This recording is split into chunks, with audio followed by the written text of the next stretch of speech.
Compte rendu du Conseil des ministres du 8 février 2024.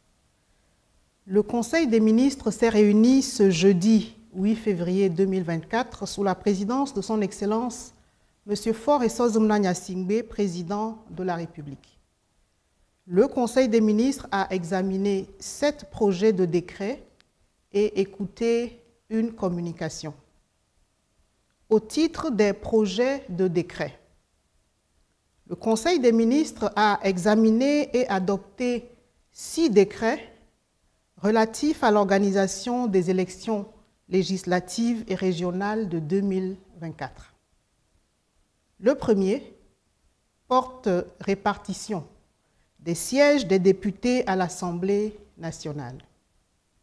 La loi organique numéro 2024-002 du 31 janvier 2024 a porté le nombre des députés à l'Assemblée nationale de 91 à 113. En application de cette loi, un décret doit être pris pour procéder à la répartition des sièges des députés en fonction des circonscriptions électorales.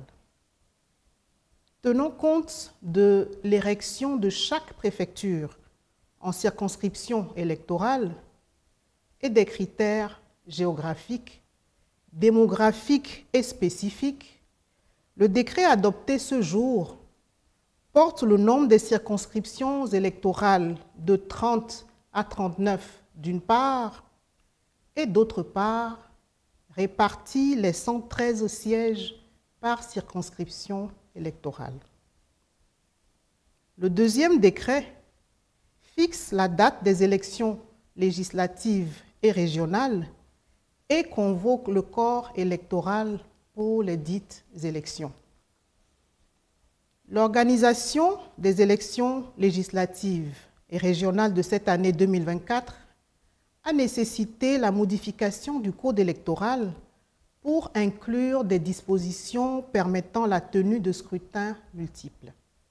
Ainsi, conformément aux dispositions du code électoral et au regard du chronogramme proposé par la Commission électorale nationale indépendante, le Conseil des ministres a fixé la date des élections législatives et régionales au samedi 13 avril 2024 et convoqué en conséquence le corps électoral pour les dites élections.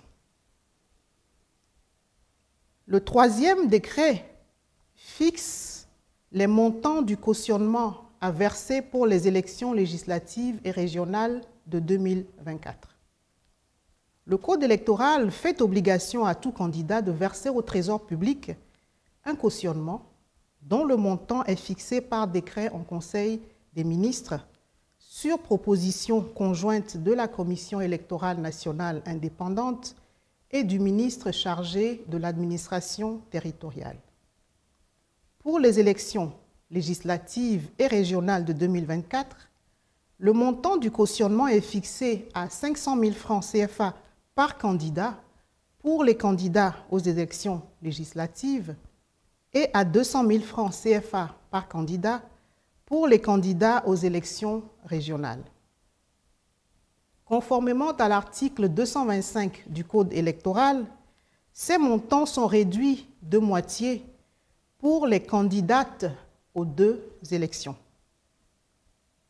Le 4e décret porte ouverture et clôture de la campagne électorale pour les élections législatives et régionales de 2024. Le Code électoral, notamment dans son article 68, prévoit la fixation de la date d'ouverture et de clôture de la campagne électorale. Ainsi, pour les élections législatives et régionales du 13 avril 2024, la campagne électorale est ouverte le jeudi 28 mars 2024 à 0h et prend fin le jeudi 11 avril 2024 à 23h59. Le 5e décret porte vote par anticipation des membres des forces de défense, forces de sécurité, forces paramilitaires et réserves opérationnelles pour les élections législatives et régionales de 2024. Le Code électoral prévoit la possibilité pour les forces armées et de sécurité d'exprimer leur vote avant la date fixée pour le scrutin en vue de leur permettre d'assurer la sécurité des citoyens durant le vote. Tenant compte du contexte sécuritaire régional et de ses incidences, notamment dans la région septentrionale, et au regard de l'impératif de maintenir la paix et la quiétude des populations durant les opérations de vote pour les élections législatives et régionales de 2024, le décret fixe la date du vote par anticipation des membres des forces de défense, forces de sécurité, forces paramilitaires et réserves opérationnelles à 72 heures avant le jour du vote général. Le 6e décret crée la force sécurité élections législatives et régionales 2024.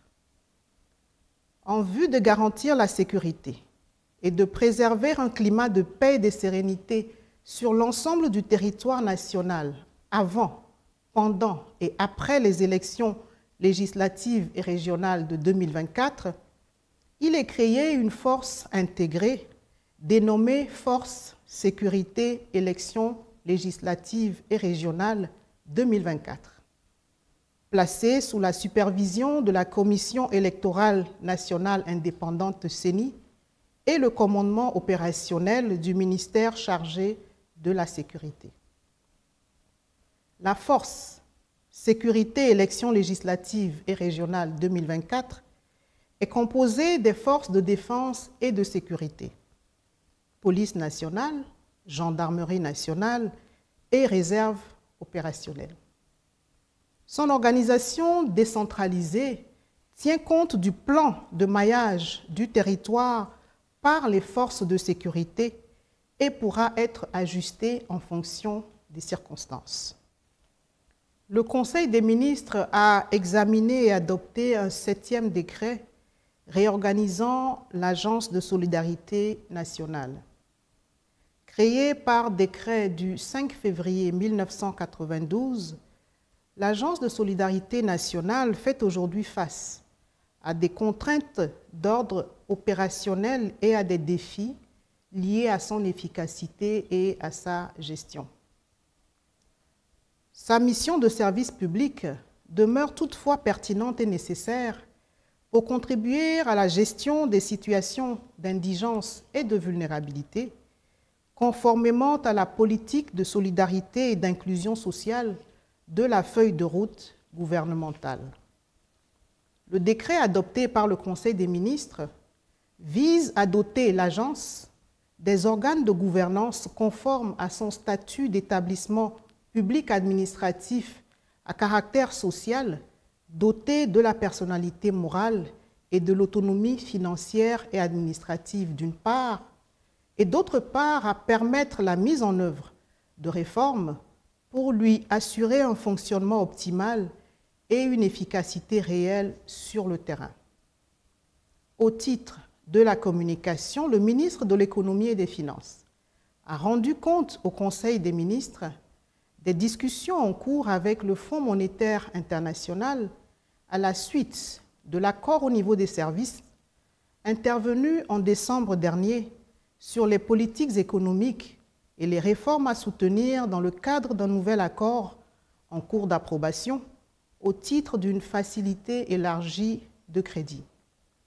Le chef de l'État a instruit le gouvernement de veiller à préserver les acquis de développement nationaux, à maintenir le cap des progrès enregistrés, tout en demeurant attentif à la satisfaction des besoins des populations.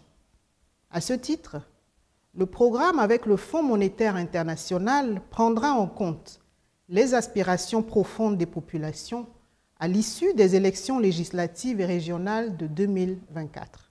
Après ces échéances électorales qui donnent aux populations l'occasion d'exprimer leurs besoins les plus pressants, le gouvernement définira de nouvelles orientations budgétaires qui s'appuieront sur la déclaration de politique générale.